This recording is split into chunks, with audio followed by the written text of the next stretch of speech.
ప్రాణం పోయే ముందు భగవన్నామం చెప్పిన కారణానికి ఫలితమేమో తెలుసా?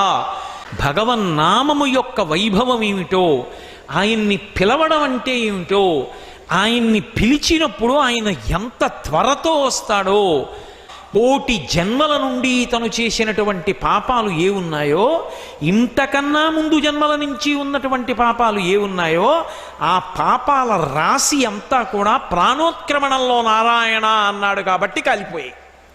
లేవు ఇతనికి పాపాలు. మీకు ఈ ధర్మ సూక్ష్మం తెలియదు. పెద్ద దూది పర్వతం ఉంది, ఒక నిప్పు రవ్వ చాలదా కాలిపోవడానికి?